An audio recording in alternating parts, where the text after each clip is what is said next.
ബിസ്മില്ലാഹിർറഹ്മാനിർറഹീം. അൽഹംദുലില്ലാഹി വസ്സലാത്തു വസ്സലാമു അലാ അഷ്റഫിൽ മഖ്ലൂഖീൻ വഅലാ ആലിഹി വസ്സഹ്ബിഹി അജ്മഈൻ അമ്മാ ബഅദ്.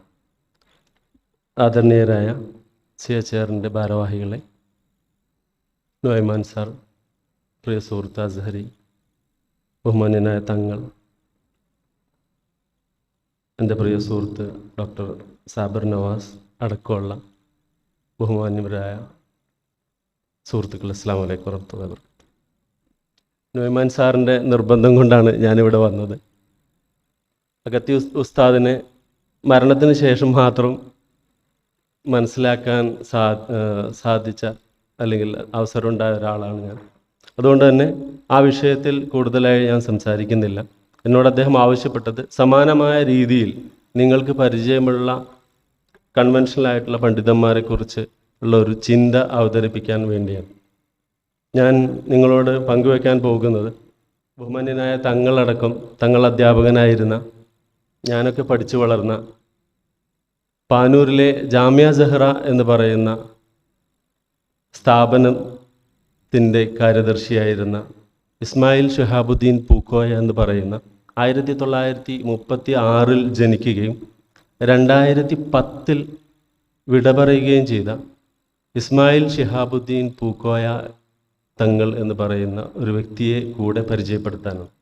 അതിനു മുമ്പ് ബഹുമാന്യനായ നുഐമാൻ സാർ ഇവിടെ സൂചിപ്പിക്കുകയുണ്ടായി, നമ്മൾ സാഹിത്യ ഉത്സവങ്ങളെക്കുറിച്ച് മക്തബ എന്ന് പറയുന്ന പദം ഫതീൽ മൊയ്നിലൂടെ പരിചയപ്പെടുത്തിയതിനെക്കുറിച്ചൊക്കെ അദ്ദേഹം പറയുകയുണ്ടായി. എന്നാൽ റസൂലിന് മുമ്പ് തന്നെ സാബിർ നവാസ് സാർ ഇവിടെയുണ്ട്. വളരെ കൃത്യമായ ക്രമപ്രകാരം നടന്നു വന്നിരുന്ന സാഹിത്യോത്സവം ഹിജാസിൽ മക്കയിൽ നടന്നു വന്നിരുന്നു എന്നത് നമുക്കെല്ലാവർക്കും, ഇവിടെയുള്ള എല്ലാവർക്കും അറിയാം. ദുൽഖാദ് 1 മുതൽ 20 വരെ നടന്നിരുന്ന ഉക്കാൽ ചന്തയും, അതിനുശേഷം ദുൽഖാദ് 20 മുതൽ ദുൽഖാദ് അവസാനം വരെ, മാസം കാണുന്നത് വരെ നടന്നിരുന്ന ദുൽമജാസ്, അതിനുശേഷം ദുൽഹജ്ജ് 1 മുതൽ 8 വരെ തുടർച്ചയായ 8 ദിവസങ്ങളിൽ നടന്നിരുന്ന മറ്റൊരു ചന്തയും ദുൽമജന്നയും, ഇങ്ങനെ 3 ചന്തകൾ നടന്നതിന് ശേഷം ദുൽഹജ്ജ് 9 അന്ന് അറഫയും കഴിഞ്ഞ് പെരുന്നാളും കഴിഞ്ഞ് പിരിയുന്ന എല്ലാ വർഷവും നടന്നു വന്നിരുന്ന സാഹിത്യോത്സവം ഉണ്ടായിരുന്നു എന്നത് ശ്രദ്ധയപ്പെടുത്താൻ കൂടി ഞാൻ ഈ അവസരം ഉപയോഗിക്കാം. ഞാൻ എൻ്റെ വിഷയത്തിലേക്ക് വരാം, വളരെ പെട്ടെന്ന് അവസാനിപ്പിക്കാം. നമ്മൾ വൈകി ഓടുകയാണ്. 1936 ഇസ്മായിൽ ഷിഹാബുദ്ദീൻ പൂക്കോയ തങ്ങൾ കാസർഗോഡ് ജനിക്കുന്നത്.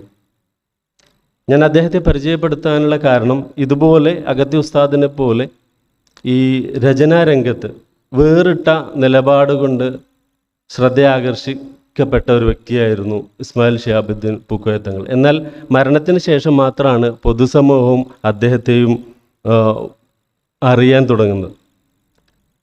7 വാള്യങ്ങളുള്ള അലാ ഹാമിഷ് തഫാസീർ എന്ന ഗ്രന്ഥമാണ് അദ്ദേഹത്തിൻ്റെ 12 പുസ്തകങ്ങളിൽ ഏറ്റവും പ്രസിദ്ധമായിട്ടുള്ളത്. 3000-ഓളം പേജ് വരുന്ന, കേരളത്തിൽ അറബിയിൽ തഫ്സീർ എഴുതിയ മറ്റൊരാൾ ഉണ്ടായിട്ടില്ല എന്നാണ് ഞാൻ മനസ്സിലാക്കുന്നത്. തഫ്സീർ പലവിധം മലയാള പരിഭാഷകളായിട്ടും വിശദീകരണമായിട്ടും ധാരാളം വന്നിട്ടുണ്ടെങ്കിലും, എന്നാൽ 7 വാള്യങ്ങളുള്ള 3000-ഓളം പേജ് വരുന്ന അലാ ഹാമിഷ് തഫാസീർ എന്ന് പറയുന്ന ഗ്രന്ഥം അദ്ദേഹം രചിച്ചത് ഏകദേശം 10 വർഷത്തോളം സമയമെടുത്താണ്. ഞാൻ അവിടെ 5 വർഷം അദ്ദേഹത്തിൻ്റെ സ്ഥാപനത്തിൽ വിദ്യാർത്ഥിയായി എന്നതുകൊണ്ട് തന്നെ ആ ഒരു കണ്ട കാഴ്ചകൾ, നമ്മൾ നേരിട്ട് കണ്ട കാഴ്ചകൾ നിങ്ങളുമായി പങ്കുവെക്കാനാണ് ഞാൻ ആഗ്രഹിക്കുന്നത്. ഇതിലെ ഭാഷ എന്ന് പറയുന്നത് തീർത്തും അറബികളോട് സമാനമായ, ഒരിക്കലും അതിലൊരു അനറബി എന്ന് പറയാം, മലയാള ചുവ ഒരിക്കലും അതിനകത്ത് കണ്ടെത്തില്ല. അതാണ് ആ തഫ്സീറിൻ്റെ ഏറ്റവും വലിയ പ്രത്യേകത എന്ന് പറയുന്നത്. അതിൻ്റെ ഒരു തെളിവെന്ന് പറയുന്നത്, ഇന്ന് മലേഷ്യയിലെ ഇൻ്റർനാഷണൽ ഇസ്ലാമിക് യൂണിവേഴ്സിറ്റിയിൽ ഇസ്മായിൽ ഷിഹാബുദ്ദീൻ പൂക്കോയ തങ്ങളുടെ പേരിലൊരു ചെയറുണ്ട്. ചെയർ ഫോർ ഖുറാനിക് സ്റ്റഡീസ് എന്ന് പറയുന്ന ഒരു ചെയർ മലേഷ്യയിലെ ഇൻ്റർനാഷണൽ ഇസ്ലാമിക് യൂണിവേഴ്സിറ്റിയിൽ ഒരു 5 വർഷമായി നടന്നു വരുന്നുണ്ട്. വിദ്യാർത്ഥികൾക്ക് സ്കോളർഷിപ്പൊക്കെ നൽകുന്ന ഒരു ചെയറാണത്. അതുപോലെ 12ഓളം മറ്റു രചനകളും അദ്ദേഹത്തിനുണ്ട്.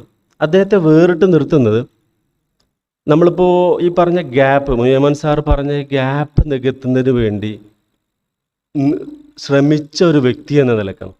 1970 അദ്ദേഹം മതഭൗതിക വിദ്യാഭ്യാസ സമന്വയത്തിന് വേണ്ടി ശ്രമിക്കുകയും 2 സ്ട്രീമും ഇങ്ങനെ 2 നിലയ്ക്ക് പോയാൽ ശരിയാവില്ല എന്ന ചിന്തയിൽ നിന്ന് അദ്ദേഹം തന്നെ ഒരു മാഗസിന് നൽകിയ മരണത്തിന് മുമ്പ് മാഗസിന് നൽകിയ ഒരു ഇൻ്റർവ്യൂവിൽ പറയുന്നുണ്ട്, എന്തുകൊണ്ട് ഈ ഇൻ്റഗ്രേറ്റഡ് എഡ്യൂക്കേഷൻ മതഭൗതിക വിദ്യാഭ്യാസ സമ്മേളനത്തിന് വേണ്ടി ശ്രമിച്ചു എന്ന് ചോദിക്കുമ്പോൾ അദ്ദേഹം പറയുന്നുണ്ട്, ആ കാലത്ത് ഒരു മാഗസിനിൽ വന്ന ലേഖനം അദ്ദേഹത്തിൻ്റെ ശ്രദ്ധയിൽ, പരന്ന വായനയുണ്ടായിരുന്ന അദ്ദേഹത്തിന് ആ സമയത്ത് ക്രിസ്ത്യാനികളൊക്കെ അവരുടെ വേദഗ്രന്ഥങ്ങളൊക്കെ അപ്ഡേറ്റ് ചെയ്യുന്നില്ലേ, നമുക്ക് എന്തുകൊണ്ട് ഖുർആൻ അപ്ഡേറ്റ് ചെയ്തുകൂടാ എന്ന് ഒരു മുസ്ലിം സംഘടനയിൽപ്പെട്ട ആൾ തന്നെ എഴുതിയ ഒരു ലേഖനം വായിക്കാൻ ഇടയാവുകയും അങ്ങനെ അതാണ് ഈ ഗ്യാപ്പ് നികത്തേണ്ടത് അനിവാര്യമാണ് എന്നൊരു തോന്നൽ അദ്ദേഹത്തിനുണ്ടായത് എന്ന് അദ്ദേഹം ഒരു ഇൻ്റർവ്യൂവിൽ പറയുകയുണ്ടായി. ഞാൻ പറഞ്ഞു വരുന്നത്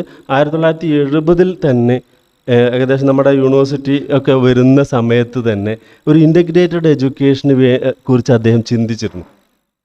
അങ്ങനെ സ്വന്തമായി സിലബസ് ഉണ്ടാക്കുകയും പള്ളി ദർസിൽ പഠിച്ച അദ്ദേഹം ഇതൊക്കെ ചെയ്യുന്ന ഒരാൾ, ഇതിൽ കൂടെ നമ്മൾ ചേർത്ത് വായിക്കേണ്ടത് അദ്ദേഹത്തിന് ഫോമൽ എഡ്യൂക്കേഷൻ എന്ന് പറയുന്നത് 2ാം ക്ലാസ് മാത്രമാണ്.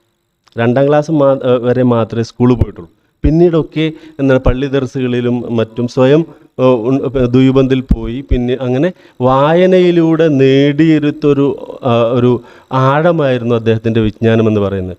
നിങ്ങൾക്കൊരിക്കലും ഞാനൊക്കെ കൗതുകത്തോടെ നോക്കി നിന്നിട്ടുണ്ട്. ഞാനവിടെ ജാമിയ അസ്ഹറിൽ പഠിക്കുന്നത്, തങ്ങളൊക്കെ അന്ന് അധ്യാപകനായിട്ട് അവിടെ ഉണ്ടായിരുന്നു.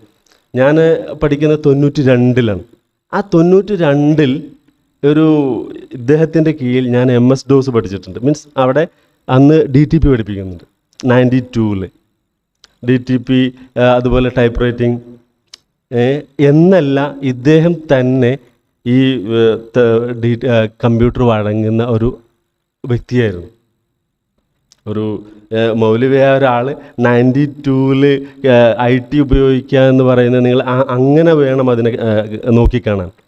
ഞാനിപ്പോഴും ഓർക്കുന്നുണ്ട്, ഞാൻ 96-ൽ ഏകദേശം ഞാൻ പോരാൻ സമയത്ത് നന്ദി ദാറുസലാമിൻ്റെ സുവനീറിൽ കൊടുക്കാനുള്ള അറബി ലേഖനത്തിൻ്റെ DTP എടുക്കാൻ വേണ്ടി അവിടുത്തെ പ്രിൻസിപ്പൽ അവിടെ വന്നത് ഞാൻ ഇപ്പോഴും ഓർക്കുന്നുണ്ട്. അപ്പോൾ ആ കാലത്ത് തന്നെ മറ്റുള്ളവരൊക്കെ ആശ്രയിച്ചിരുന്ന ഒരു കേന്ദ്രമായിരുന്നു. ഞാൻ നീട്ടി പറയുന്നില്ല. അതോടൊപ്പം വായിക്കേണ്ടത്, മനസ്സിലാക്കേണ്ടത് അപ്പോൾ നമ്മളൊക്കെ പലപ്പോഴും ഇപ്പോൾ തങ്ങൾ മരിക്കുന്നതിൻ്റെ ഒരു 4-5 വർഷം മുമ്പ് വിമൻസ് കോളേജ് തുടങ്ങിയപ്പോൾ, അല്ലെങ്കിൽ മിക്സഡ് എഡ്യൂക്കേഷൻ സ്കൂളൊക്കെ കോളേജൊക്കെ തുടങ്ങിയിട്ടുണ്ട്. ആ സമയത്ത് പെൺകുട്ടികൾക്ക് നിസ്കരിക്കാൻ നമ്മളെപ്പോഴും മുസല്ലൻ നിസാ വേറെ ഉണ്ടാക്കുമല്ലോ.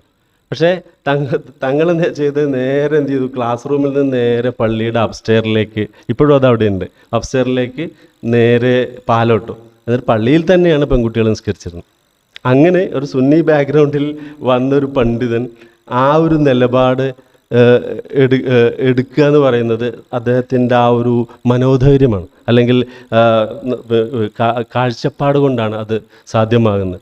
അദ്ദേഹത്തിൻ്റെ ഈ മാസമാണ് അദ്ദേഹത്തിൻ്റെ ആണ്ട് നടക്കുന്നത്. ഞാൻ നീട്ടി പറയുന്നില്ല. 12ഓളം പുസ്തകങ്ങളാണ്, ഗ്രന്ഥങ്ങളാണ് അദ്ദേഹത്തിനുണ്ട്. അതിലുപരി ഒന്നുകൂടെ പറഞ്ഞ് ഞാൻ അവസാനിപ്പിക്കുകയാണ്.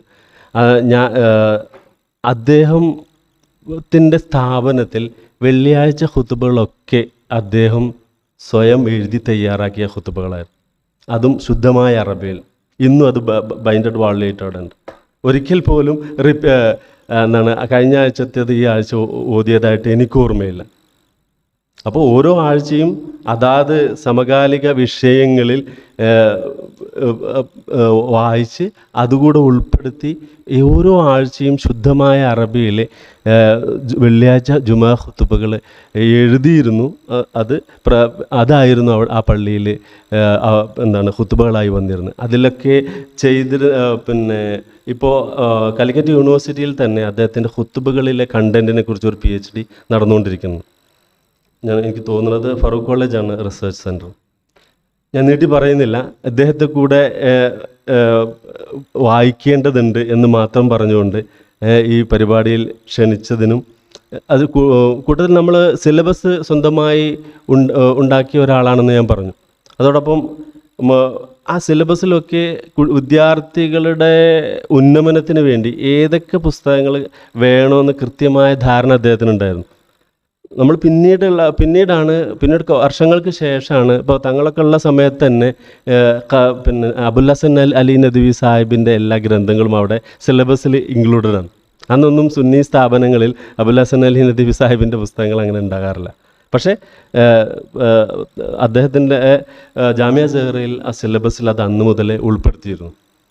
അപ്പോൾ അതൊക്കെ അദ്ദേഹത്തെ അടുത്തറിയുകയും ആ ഒരു വിദ്യാർത്ഥികളുടെ നന്മ മാത്രം മുന്നോട്ട് വെച്ച് അത് വേണ്ട അപ്ഗ്രഡേഷൻസ് സിലബസിൽ വർഷാവർഷം വരുത്തുകയും, സിലബസ് റിവിഷൻ നമ്മളൊക്കെ ചെയ്തുകൊണ്ടിരിക്കുന്ന സിലബസ് റിവിഷനൊക്കെ അവരും ആ ഫ്രെയിമിൽ നിന്ന് ചെയ്തു എന്നുള്ള കാലങ്ങൾക്ക് മുമ്പ്.